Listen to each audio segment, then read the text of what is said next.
What's up, Belen? I'm Stefano Pinto. And I'm Gabriel Dezendi, and welcome to this edition of WBLN for March 12, 2019. Belen announces that the Sil and 2 generations of the Garcia family have made a major pledge to fund the capital initiatives of the schools as set out in the strategic plan. Their generosity paves the way for a future of Belen and helps us take one step closer towards the strategic vision and direction in which the school is heading. The donation that we received, the very generous donation that we received from the Garcia and the Sil family, were given to the school with the intention for the school to use it for whatever we felt was the greater need at the time. So a lot of times when people give donations, they donate to specific projects, which is fantastic.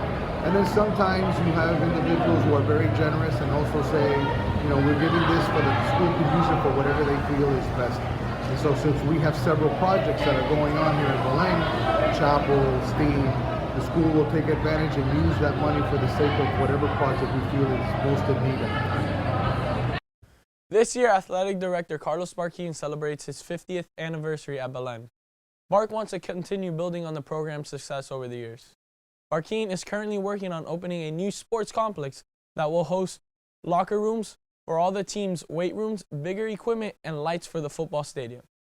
According to Barquin, there is still room to grow. In his honor, the school has established an endowment scholarship. If you're interested in making a contribution, visit www.belenjesuit.org/Barquin scholarship or contact the advancement office at 305-804-7683. On Sunday, April 7th, we will be honoring this legend.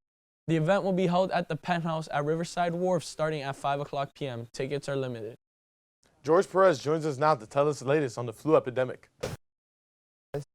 Over the past couple months, the flu epidemic has been sweeping the nation, infecting hundreds of thousands of people. With it and in the rise, what can you do to stay safe?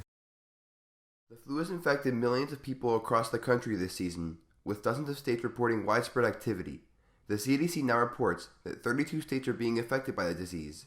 Since October, there's been as many as 26 million illnesses, up to 12 million medical visits, nearly 300,000 hospitalizations, and up to 31,000 deaths, including 64 children, all affected by the flu. According to the CDC, the best line of defense against the flu would be through vaccinations. We recommend vaccination every year to protect optimally against flu. In addition to this, the CDC also states that vaccinations against the flu are safe for expecting mothers. This comes off the heels of rumors stating that flu vaccinations can cause pregnant women to have miscarriages. Dr. Nancy Messonnier of the CDC states that, quote, pregnant women should actually be talking to their doctors about vaccines. There are vaccines that they can get while pregnant that will protect themselves, end quote. Health officials are unclear as to whether the flu season has reached its peak, but they recommend we take the extra precautions and stay safe. For WBLN, this has been George Perez. Thank you, Jorge. We move on to Alex Dominguez with the latest on Venezuela. The crisis in Venezuela continues as this past weekend, a blackout had occurred, creating even more chaos in the troubled country. President Nicolas Maduro claims that the blackouts occurred due to cyber attacks and enemy infiltrators. Sources and opposition leaders say a total of 21 people have been killed, 6 of the killed being young children and babies due to the blackout. An emergency debate will be held in the country's capital, Caracas, to discuss possible solutions to restore power as quickly as possible. For more on WBLN, this is Alex Dominguez. This past weekend, the Belen Jesuit featured debate team competed at the South Florida NSDA District Tournament Series. The series brings together the top speech and debate team to earn 2 spots to the NSDA National Tournament in June. The team was represented well at the tournament and was able to qualify additional students to the national tournament. The team was led by senior and captain Dominic Abreu, who qualified in U.S. extemporaneous speaking, junior Alex Blanco, who qualified in humorous interpretation of literature. Junior Carlos Caballero qualified in big question debate. Also qualifying to the NSDA was the World Schools team that consisted of Kevin Steele, Christopher Alvarez, Kevin Valido, Dominic Chapone, Julian De La Maza. Placing 4th alternate and the only novice team to advance elimination rounds public forum were the 9th grade team of Andres Caballero and Antonio Ponte. The chess club meeting is after school today at 3 p.m. in F203. The archery club will be meeting at Lil Abner at 3 p.m. The history club will be meeting at room I-103, 3 to 4. The fencing club will meet after school at 3:15. And last but not least, the National Science Honor Society will meet in the Coscuela at 3:15. Now stay with us as we bring you weather and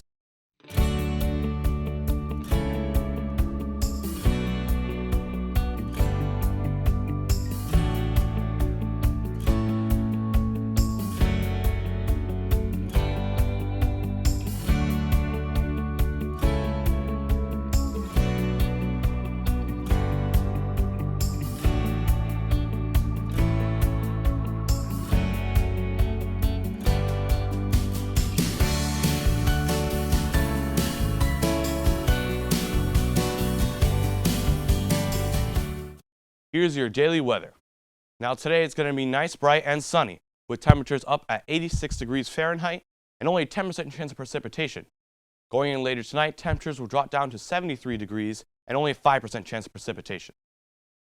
Now for the rest of the week, this nice, bright, and sunny trend will continue all the way throughout the week, and only into next week will we start seeing some clouds and some showers. That's all for weather. Now into sports.